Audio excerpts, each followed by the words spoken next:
Մեկ քայլ առաջ դեպի նոր արարական կրթություն։ Սեպտեմբերի 25-ին Դիլիջանի համայնքապետարանում ստորագրվեց եռակողմ համագործակցության հուշագիր, ազդարարելով նոր կրթական նախաձեռնության մեկնարկը։ Հուշագրով ամրագրվում է համայնքի տարածքում կհիմնվի Ծիրան թեկակադեմիան, կրթական ու ստեղծարար կենտրոն, որը կհամադրի տեխնոլոգիաները, նորարարությունն ու գործնական ուսուցումը։ Ծրագիրն իրականացվում է համայնքի Green Rock հիմնադրամի ու դրոններով մրցավազքի Հայաստանի Ֆեդերացիա կրթական սպորտային հասարակական կազմակերպության հետ համատեղ գործընկերությամբ։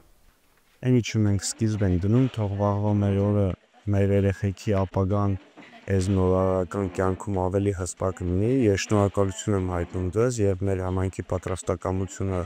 դուք տեսնում եք ու մենք հետագայում մեր պատրաստակամն ու ոգով շարժվելու ենք առաջ։ Նախագծի նպատակը տեղացի երեխաներին, պատանիներին ու մեծահասակներին հնարավորություն տալ ծանոթանալու առաջատար ոլորտներին, սկսած արհեստական բանականությունից մինչև անօդաչու սարքերի ծրագրավորում։ Ուսուցումն առնչվելու է իրական նախագծերի, թիմային աշխատանքների ու կիրառական հմտությունների զարգացմանը։ Ակադեմիայի ստեղծմամբ տեխնոկրթությունը Դիլիջանում նոր փուլ կմտնի։